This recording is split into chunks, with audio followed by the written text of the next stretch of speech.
inside Britain's most notorious hospital, Broadmoor. It's 20 miles south of Reading in Berkshire. Its inmates are some of the most difficult, disturbed and dangerous men and women in Britain. Talk to almost anybody in the health service or outside the health service and you say you worked in the special hospitals, and there's immediately half a dozen names that they reel off. Oh, did you meet Sutcliffe? Did you meet Kray? Public perception is that they are the most dangerous people in the country. Many people believe that you should lock them up and throw away the key.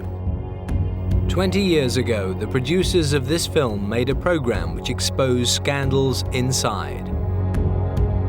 After you've seen a patient kicked and punched unconscious, after you've seen a patient strangled with a wet towel, after you've seen a patient given electroconvulsive therapy without an anaesthetic, you get to a point where the odd punch, you really wouldn't bat an eyelid at. After many critical reports, the government sent in new managers to reform the hospital. The reason I went into the hospital was that there had been a very damning report, public report, which made it clear, change it or close it. Exclusively on UK Undercover, the men and women who were sent in at that time tell us how many of their reforms have been sabotaged. 20 years on, we've returned to discover almost identical allegations of neglect and abuse. I was frightened. I just laid there and took it.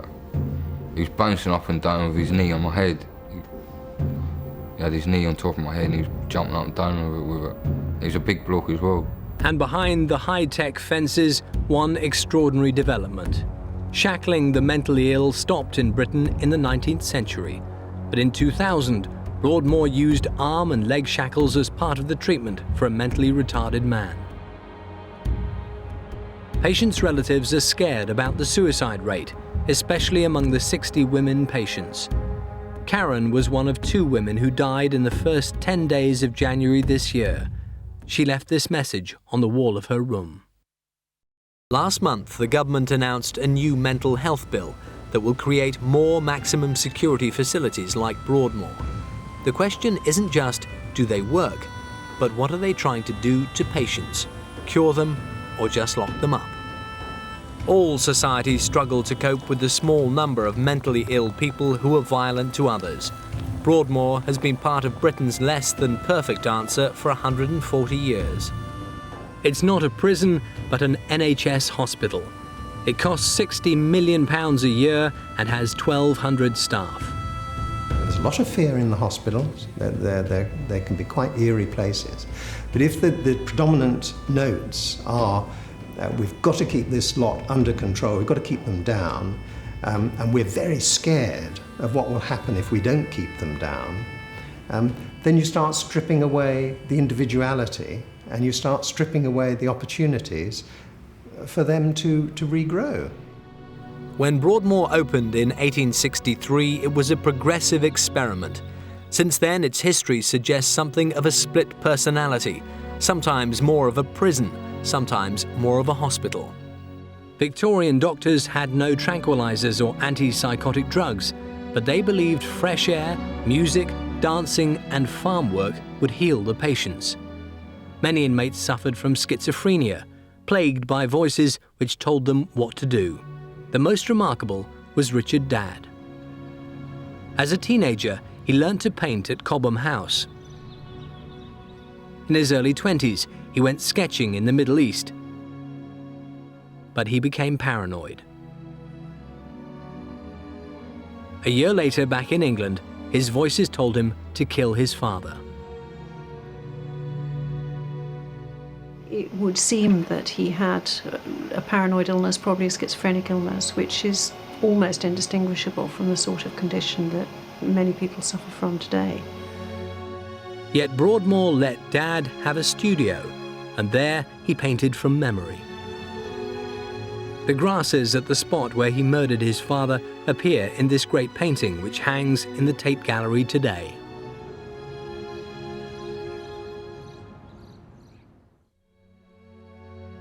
In Dad's time, the walls around Broadmoor were only 4 feet high.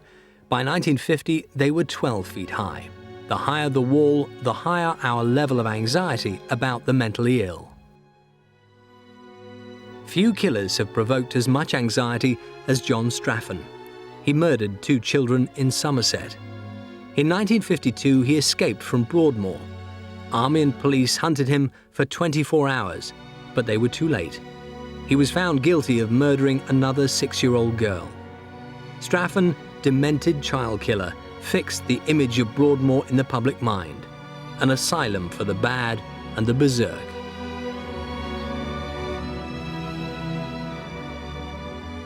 When a patient escaped, the local schools were closed.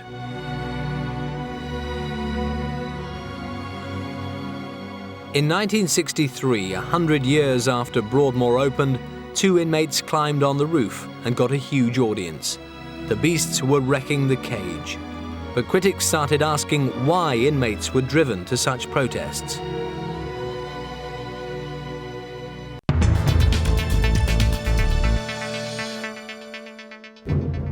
Some inmates have always died inside, like gang boss Ronnie Kray, because they were too dangerous to ever let out. For psychiatrists, the crucial problem is knowing when someone is safe to release. One of their most tragic failures was Graham Young, who first went there in 1961 as a 14-year-old. The Graham Young story was a remarkable one. He was a very bright child. His father made the serious mistake, as it turned out, of giving him a chemistry set for his 11th birthday because he was very interested in science. What he was really interested in was poison. And he experimented with his family. He would put doses of strychnine in the Sunday joint to see what happened and keep a log. And then he would put a bigger dose of strychnine in the Sunday joint. And he killed his stepmother. He permanently maimed the internal organs of his sister and his father, and eventually got caught and sent to Broadmoor for 10 years. There were incidents while he was inside Broadmoor. He put Harpic in the tea urn that was wheeled around, and a lot of inmates or patients got badly damaged internal organs. The Broadmoor Placement Service, which finds jobs for people leaving the prison, the mental hospital, he was then in his early 20s, managed to find him a job at a photographic laboratory in Hertfordshire, which is the only industrial unit in the country that uses a rare metal poison called thallium, which Young was very interested in and was in charge of as a storekeeper when he arrived at this place. And he promptly managed to kill and injure several other people. He killed 2 workmates, poisoned several others with thallium, putting it in the tea again. Young's room was covered with pictures of Hitler and swastikas, but the doctors didn't heed the warning signs. Psychiatrists in charge of him actually wanted to think that they'd effected some miracle cure on this murderer that they'd been told was uncurable. And society paid the price for that. The Graham Young fiasco hurt the hospital, and some staff seemed to take it out on patients. By the end of the 1980s, Broadmoor was under attack. The hospital admitted some sex offenders were given drugs to chemically castrate them, and that electroshock therapy was used without proper precautions. Many patients claimed they were beaten in seclusion cells, as our investigation at the time discovered. I was a bit irritable when they said, you haven't made your bed, and I just said, oh, it doesn't matter. I got dressed and I went down.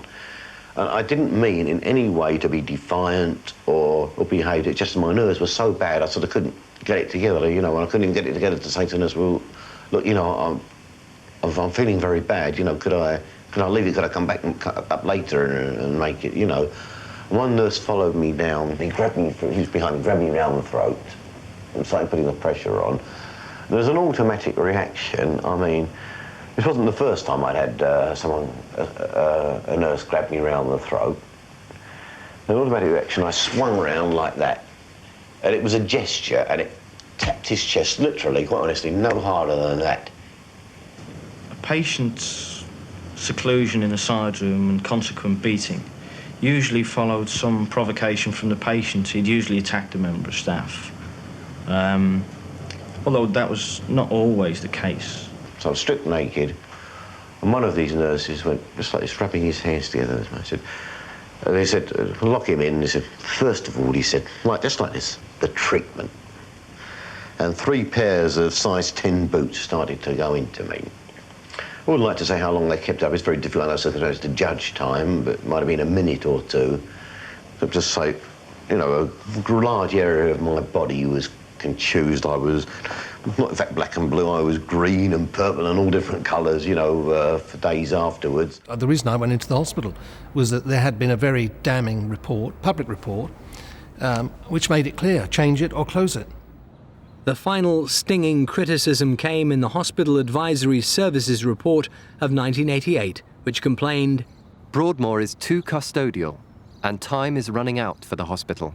The government's answer, new managers whose career had been spent running normal hospitals. They were looking to make the special hospitals part of the health service. They wanted to take the techniques that were being used generally, use them on the special hospitals, and change the atmosphere and I think the direction of the special hospitals to make them more therapeutic. In 1988, Franey took over an overcrowded hospital. Many patients lived in dormitories. People still had to slop out. The new boss set out to learn about his patch in a way few health managers do. I turn up at 6 o'clock in the morning and present myself on a ward and say, I'm here, I'm a nursing assistant, I'm here for the shift, so use me as you want. And some wards did and some wards didn't. You know, I would be serving breakfast in one ward or just observing in another. The reason I did that was because I wanted to see, first of all, what the patients did. Did they just sit around smoking, or were they actually engaged in purposeful activity, either in the workshops or in education? Franey got money for new buildings. More patients were given individual bedrooms. Better workshops allowed patients to learn more skills. The plumbing was new, but the attitudes were still traditional. One difficulty was that Broadmoor's nurses have always belonged to the Prison Officers Association, the POA. As a bit like the National Union of Mine Workers representing teachers. You know, it just struck me as absurd. They're a very effective union, and they did a lot, and still do a lot for their members. But their approach was not in line with the style of management and the environment, the therapeutic environment that I was wanting to push through. Franey and Kay had this footage shot. It's so bland, it's quite strange. No tension, no confrontation, nothing controversial. The new managers wanted to change Broadmoor's lurid image. They aimed to make it, and to make it look, ordinary. They weren't being cynical, but trying to make the hospital part of the NHS. Their efforts got recognition and even a royal endorsement. In November 1995, Princess Diana came to open the Richard Dadd Centre, which specialised in treating violent men. I was very keen to actually have her visit the hospital because it actually had quite an impact on the people she met. She met some of the most dangerous patients, particularly female patients. She was able to talk with them, and they were quite open in the discussions that they had with her. She just had a natural ability, which I hadn't actually seen, and haven't to this day seen in anybody else.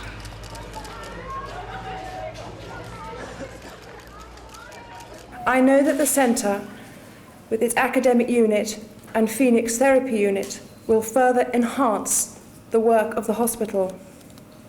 It therefore gives me great pleasure to formally open the Richard Dadd Centre.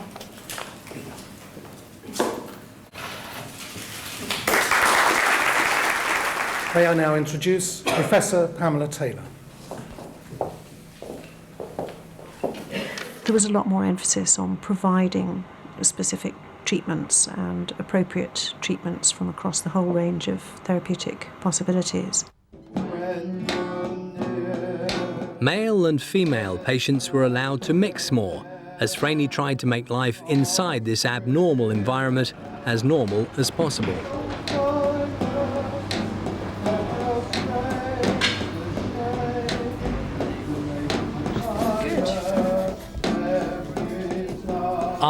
therapy and even music hall were encouraged. And as this extraordinary footage of an extraordinary performance shows, an attempt was made to allow patients a degree of freedom and an opportunity to express themselves.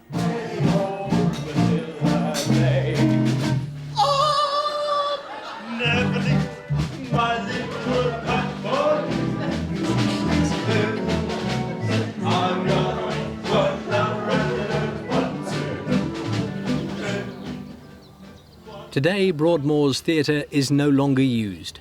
It's too much of a security risk. That's a symbol of yet another radical change.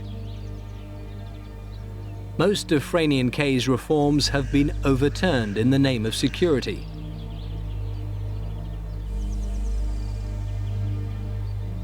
But the patients still suffer from the same problems, mainly schizophrenia or psychopathy, which is now usually called antisocial personality disorder. Both are standard conditions. But Broadmoor insists its patients have to be controlled to be treated, because they can get so violent. In an environment like Broadmoor, where you've got some very disturbed people, there is always the potential for an incident of some kind. The attack took place in Broadmoor about 3 o'clock this afternoon, after Sutcliffe was involved in an argument with another patient. It's not the first time Sutcliffe has been attacked. He's seen here attending a court hearing in 1983 after alleging he was slashed with a knife in Parkhurst Prison. And in Broadmoor last February, a fellow patient tried to garrote him with a piece of flex. Sutcliffe was jailed for the murders of 13 women at the Old Bailey in 1981. Tonight, the mother of one of his victims said he was now suffering. There were incidents where patients attacked each other, where occasionally a patient would attack a member of staff, but that wasn't a regular occurrence. But not all the patients are violent.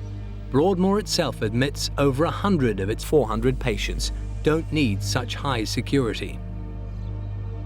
I know a man who's been in Broadmoor now for just over 20 years. He was originally sent to Broadmoor because he had thrown a stone through an employment office window. He had paranoid schizophrenia. He still has paranoid schizophrenia. And he was too much for the local hospital to handle 20 years ago. And it seemed cruel to send him to prison because he was mentally ill, so he was sent to Broadmoor. After the allegations of the 1980s, the government set up the Mental Health Act Commission to protect patients' rights. It's never spoken about Broadmoor before. Steve Klein heads the team that inspects the hospital. The job of the Mental Health Act Commission is to review the care and treatment of detained patients. When you go into Broadmoor, the primary sense you get is of wasted lives. I don't think there's any argument that some people need to be detained in conditions of high security. But there are certain obligations in return for detaining people under very, very restrictive regimes. There isn't a reciprocal obligation. Firstly, to treat people for the mental disorder that's brought them in. Secondly, to treat them humanely. And thirdly, to keep to an absolute minimum the amount of time that people need to be in this very restrictive environment. We were told these safeguards had solved the hospital's old problems. Our research suggests otherwise. Wayne Drinkle has been in Broadmoor since 1999. He's never killed anyone. Wayne claims that on the admission ward, a nurse tried to get him to lose his temper, as he told his legal representative. He says that he kept his hands down by his side and that the member of staff punched him on the nose and then put him in locks onto the floor and claimed that he, Wayne, had made the first move. And we've run a complaint and it's still ongoing, so I'm limited in exactly how much I can say about that. The allegation has been denied. We've talked to 7 current and ex-patients. All complain of neglect or abuse. 2 agree to appear on camera. Billy threatened police with a replica gun after his sister's sudden death. At the Old Bailey, the judge wanted him to go to a medium secure hospital. On anger, I said, I'll kill you, but I didn't really mean it. I didn't mean it at all. And so what happened when he said you'd killed the judge? He said, I'm going to put you in Broadmoor. Tony was convicted of armed robbery and had suffered depression in prison before going to Broadmoor. There, he had to get used to its routines. Well, after a few occasions, I realized that after trying, sleeping in, and the common say once they come and wake you up, and you still in bed, come back again, and they drag the sheet off you, the mattress. They made sure you got out of bed. Pull the covers off, just drag you out of bed. I was on about 200 milligrams every 2 weeks of clopixel, and it used to leave me in such a state I could barely open my eyes during the day, never mind when they used to ask me to get up in the morning.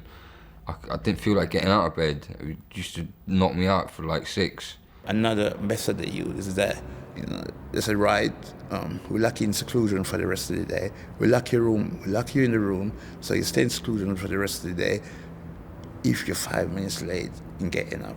Seclusion should be used really only as a last resort.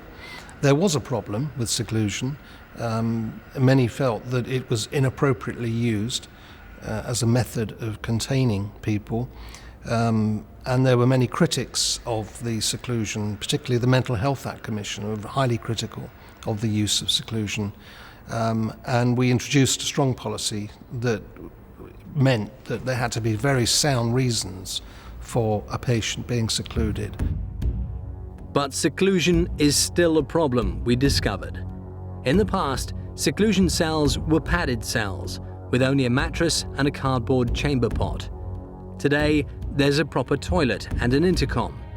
Seclusion is supposed to be time out, a time to cool off for a patient in crisis, not a punishment. I was put in seclusion. I had to go at some paedophile, and the child's nurse said, don't have a go at him.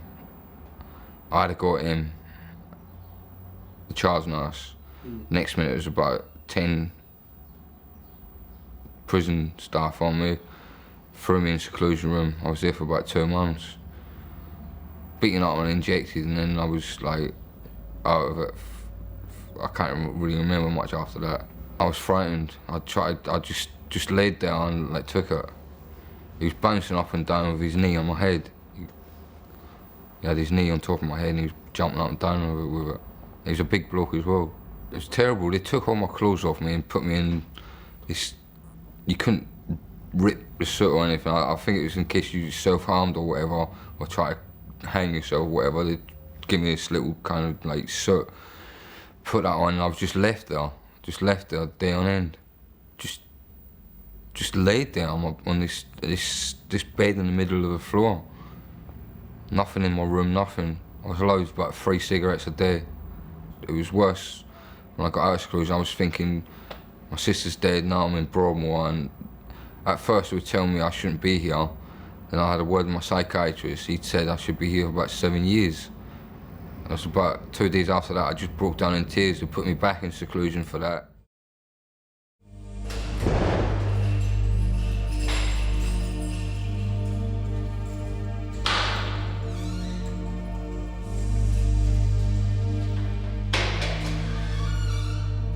I was told once to clean the toilet, and I was cleaning it for about 2 weeks, and one day I said, look, one weekend I said, I'm not going to do it today because it's a Sabbath, I'm not going to work on it. So I said, right, go back to the day room. So I went to the day room, and about it must have been about 10, 15 meters cold to the office.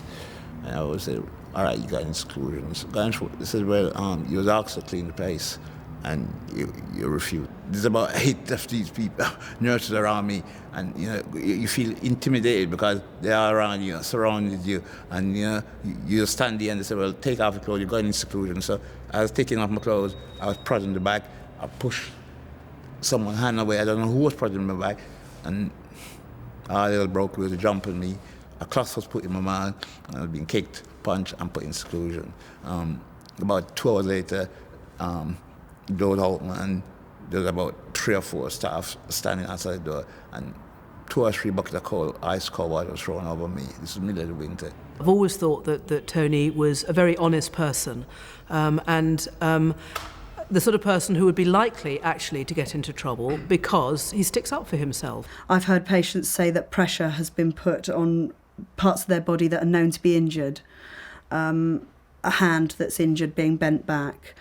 I've heard patients say that their toe is bent back in a restraint in a particularly sadistic way.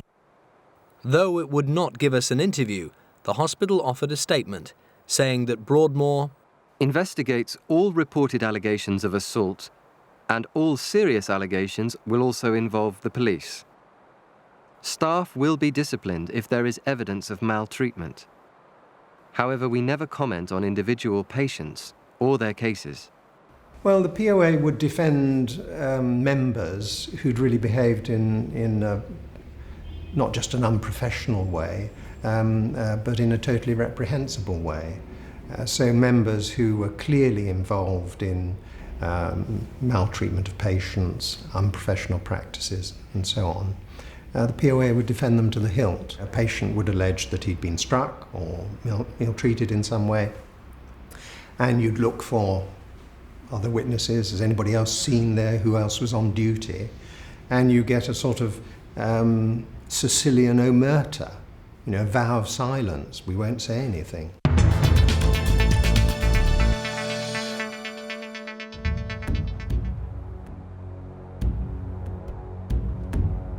As security dominates the agenda, Broadmoor is using more and more techniques which belong more to prison than to hospital. I notice now in the new directions on security that were brought out in 1999 for the hospitals, handcuffs are freely mentioned and references made to following prison guidance for use of handcuffs when patients are in different situations. Handcuffs are no longer the last resort. In the 19th century, patient shackles were removed in asylums all over Britain, including Broadmoor. 99 years later, the hospital imported shackles from America to use on a violent, mentally retarded man. Though one drug calmed him, doctors argued shackling was more humane than keeping him in seclusion for months.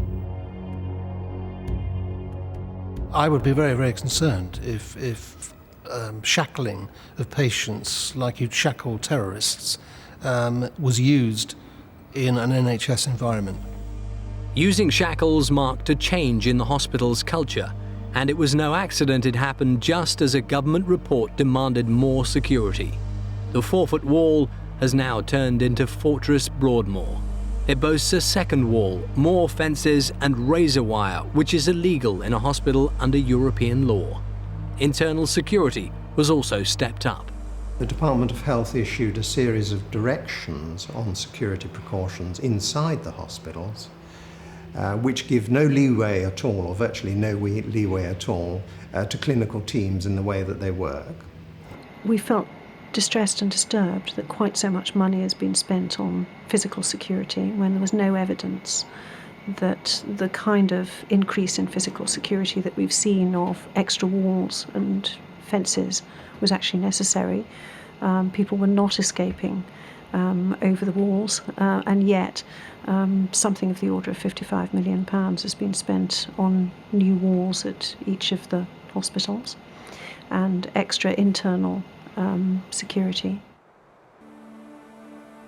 Even suites are a security risk, as one psychiatrist who advises the Home Office learned. They detected in my pocket this packet of mints, and they advised me that I couldn't bring the mints into the hospital.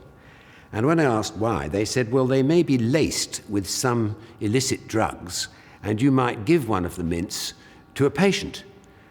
And I said, well, I have been coming here for 25 years. I am here by invitation of one of your doctors. Now, that's clearly taking security steps to dotty extremes. And what worries me about it is that it's unthinking. It's not selective. Security is a concept, and it's a subtle concept, and it involves the intelligent anticipation of hazards and risks. And it means that you should know who you're dealing with. It means you should understand the individual patients and their characteristics and what hazards their potential for antisocial behaviour, may present. All of what goes on at Broadmoor should be focused on individual patient need. The bigger the organisation, the more complicated the rules, the more they have to apply to everybody. And that's where Broadmoor will always struggle. I think that the general emphasis on security and the resulting lack of staff time for other matters has seriously affected people's day-to-day quality of life. For a start, not enough money, say, for psychologists. It's absolutely routine for people to have to wait well over a year to be able to start working with a psychologist. Even being assessed for work with a psychologist takes months and months and months. And so you've got people who are being brought into hospital specifically for certain sorts of treatment, and then they have to sit there and wait for years before they can actually get that treatment. We can't deliver the therapies always precisely when we say we're going to deliver them because we don't have enough people to be able to do that. And I think some other parts of the hospital have it much worse than we do. The Mental Health Act Commission agrees. It told us, the patients have insufficient purposeful activity, inadequate investment in therapeutic resources. There are not enough psychologists, for example. Patients also have insufficient access to fresh air. We cannot get our fresh air and exercise, and really the staff cannot provide it. So who's going to provide us with fresh air and exercise? We want to know that because that's what we're entitled to. That is legal, that's statutory thing. Sane staff, insane patients, but the new security rules can make both feel equally got at. It's always true that having some kind of common enemy is a good bonding experience. But as I say, I think the much more healthy position in terms of staff-patient relationships is to be working together on pro-social attitudes. And there's almost a little bit of a feeling that, we're now in this as delinquents together because we're all perceived as delinquents. Despite all the problems, there is good therapy in the hospital. And one patient who complains of being assaulted by a nurse is fair enough to acknowledge it. Wayne Drinkle asked to be sent to Broadmoor because he was frightened he would end up killing someone. He wrote to us praising his care team on the admissions ward. Without them, I would probably have cracked up and killed a few sex cases in Broadmoor. Being locked up here always reminds me of my past in care. He will be the first to pay credit to the nurses on that ward who had patience to know that he needed to work through this anger and come out the other side. And he will say that that was the best bit of treatment he had, was when he was letting this anger out. And Broadmoor was good for him in that it provided for him a contained setting where he felt safe enough to let out all of this rage. After 2 years, Wayne went to Professor Taylor's unit. 40 patients are on that unit. They created this poster. First, they learn to control their anger. Then they're encouraged to express their feelings, often feelings about what other people have done to them. Understanding what they've done to other people is less easy. Victim empathy comes right at the end, because that's the hardest of all. For some people to get in touch with what they've actually done to the person that they attacked, or sometimes in the case of those who've killed someone, what they've done to the people, the relatives of that person, the people that they've left behind. Mistakes have happened, and they can be tragic, as Wendy Robinson knows. Her daughter worked in an open clinic in Torquay. Georgina did not know that one of the patients there, Andrew Robinson, had murdered. In 1986, he was let out of Broadmoor, apparently safe. Georgie was about to go off duty, and I think she had her coat and her bag. She often used to do home visits to end her day. And the nurse had spoken to a young female patient, and the patient asked to see Georgie before she went. So Georgie put her bag and her coat in the little cloakroom and went round to see this female patient in her bedroom and sat on the edge of her bed to talk to her. And the nurse went downstairs, and all the rest of the staff were downstairs.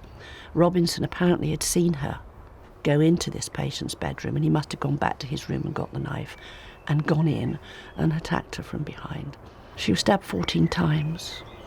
It was very bad, actually, and it was all around her neck and shoulders, and he nearly sliced her finger off as she tried to defend herself. There was a lot of paralysis that she suffered, and one of them was the muscles that worked her lung on one side, so she couldn't function with one of her lungs. So her breathing was tremendous. She was very frightened. And it's very difficult for me to talk about it because that's the most harrowing period. Those 5 weeks, we stayed at the hospital the entire time, and I was with her when she died. You just question everything. You just think, how can it possibly happen? And if he can actually murder somebody, he's murdered my daughter, surely, and being in Broadmoor before, he must have been extremely dangerous. The new security directions make it even harder now to decide when a patient is safe to release. There's been a drastic cut in one sensible practice. The hospital used to allow 900 parole outings a year.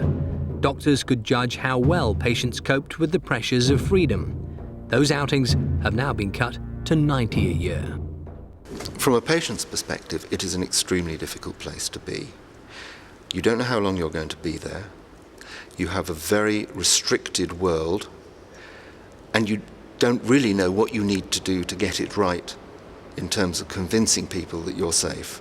From a staff perspective, it is a very difficult world because you're working with extremely ill people, and you want to work in a way which is both therapeutic and safe for all. And those contradictions are very difficult to reconcile. Depression and despair weigh heavy inside the walls. Time doesn't pass, it crawls. At certain times, patients are especially vulnerable. Christmas time, I always feel uneasy there because it's a time of particular bleakness when people are reminded of what they've lost, their freedom, their family. And it's a time when you come back after the Christmas break hoping that you're not going to be getting some bad news on the answer machine. An expert on the stress inside is a woman patient we've been communicating with, Janet Cresswell. A funny, talented woman, she gives her address not as Broadmoor, but as Broadmess. I suppose you're aware that this place has well and truly gone back in time. With present restrictions, I'm not even allowed a typewriter, never mind a computer. We have a very severe paper allowance, like death row. Death row is only partly an exaggeration. Suicide is a particular issue on the women's wards, with 5 deaths in just 2 years, far more than the average rate in the prison system. Janet Cresswell woke up on the 1st of January 2002 to a major crisis on her ward. A trip to the loo shows the office is full of people, police. It sinks in that the incident is on this ward. I feel cold and I say so. I'd like to get dressed. I'm handed a seclusion blanket. Shortly after 10 a.m, the area manager comes in. He regretfully announces that the patient has died, cause unknown. 40, a non-smoker, lots of medication. The psychiatrist interviewed her yesterday. Monica Gordon died in seclusion where she should have been supervised. She'd managed to hide and then take between 30 and 60 antipsychotic pills.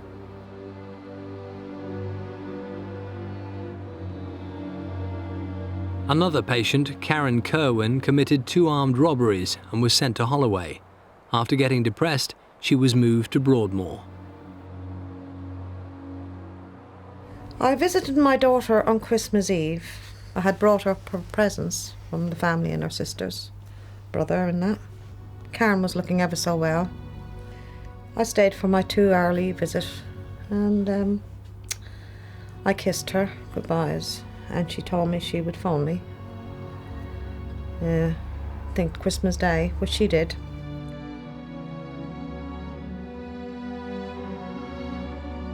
She was excited and happy because she had become engaged to a young man. Over Christmas, she wrote to her sister saying she looked forward to going to the Ritz for a bash on New Year's Eve. "I wish," she sighed. On January the 9th, 2002, at 10 p.m, nurses saw Karen listening to music and writing in her room. 20 minutes later, nurses started checking patients at the other end of the ward. Karen was found hanging by her shoelaces, and there was a message on the wall. She wasn't depressed. She wasn't being treated for depression. She was happy and positive and warm. This is quite unexpected. The inquest came to an unusual decision. The jury did not accept Karen was suicidal and returned an open verdict. Broadmoor told us that any suicide or suicide attempt is a traumatic event for the families of those concerned. Patient suicide is a risk in any psychiatric environment, and the hospital puts a huge amount of effort into managing that risk.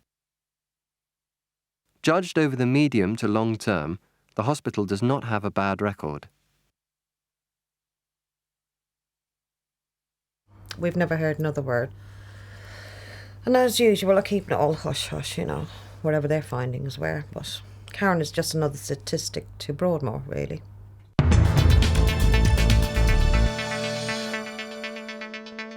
Most people assume madness and violence are linked, but the truth is very different. Most crimes are committed by people without mental illness, by normal citizens choosing to exercise their free choice in a violent, unattractive and antisocial way. So let's remember we're dealing with a very small minority of all violent crime, but an important small section. But the new mental health bill now wants more of us behind bars. The government is planning 6 mini Broadmoors to take 2,400 people with antisocial personality disorder. Not just killers or rapists, but anyone psychiatrists fear may become dangerous. Our current estimate is that the small cohort of patients, or potential patients that we're talking about, people that we're talking about, runs to between 2,100 and 2,400 people. Mainly in contact with the criminal justice system, overwhelmingly already actually in prison, but not exclusively so. Now, we are revising that estimate, and I have to say to the House that it is liable that that estimate will be revised upwards rather than downwards. If you ask me about the new proposals that the government is considering about personality disorder and the provisions that might allow someone to be detained in hospital for treatment indefinitely against their will on the basis that they might commit a serious offence, I must tell you I'm very troubled about that proposal. It is reminiscent of some regimes which we wouldn't wish to imitate, like the overcautious regime in the Soviet Union. During the Cold War, the West complained of the abuse of psychiatry in the Soviet Union. Political dissidents were locked up in hospital. Their only crime was to be off the communist message. Soviet doctors even invented a new illness. The dissidents were said to suffer from slow-burning schizophrenia. Slow burning because they didn't show any symptoms yet. Whitehall isn't targeting dissidents, but like Moscow, it's invented a new illness: dangerous people with severe personality disorder.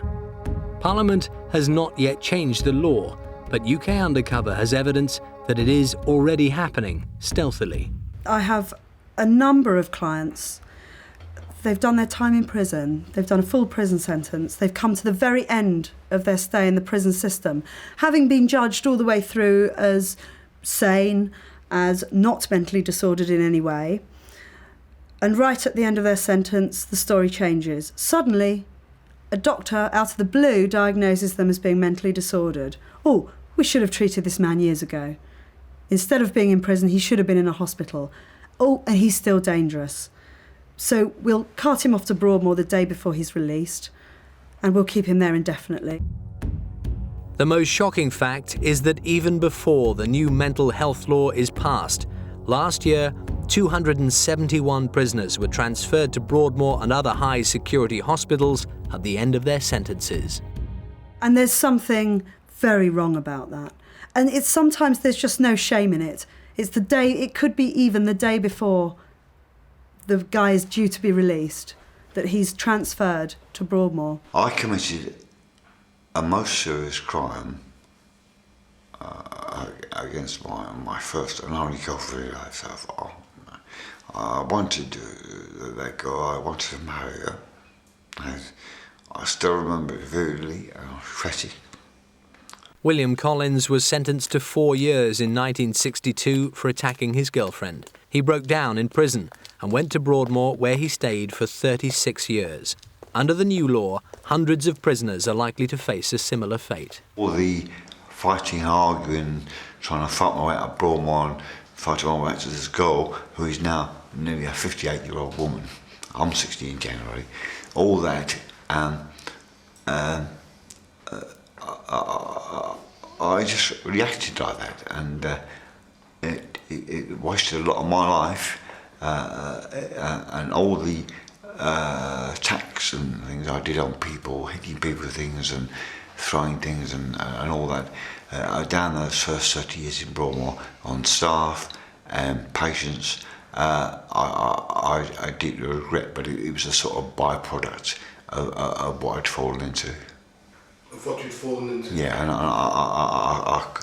I wasn't effectively helped out of my trouble. Maybe I couldn't be, maybe I was just destined to spend a long time sorting myself out, and thank God I haven't killed anybody in the process. Most people know somebody, don't they, in their lives that has suffered some sort of mental illness. And I think there should be more sympathy, more understanding for those that do suffer from mental illness, and they should get the best care that's available. But there is this small percentage of very, very seriously, dangerously ill patients. They have a dangerous illness that can cause the death of other people. These people need very specialist care, and they need high security. And I do not think that the general public should be exposed to these people. I'm sorry, but there has to be some. At the moment, there is not in place the correct treatment, care, therapy for those type of patients. I just don't think it exists in this country.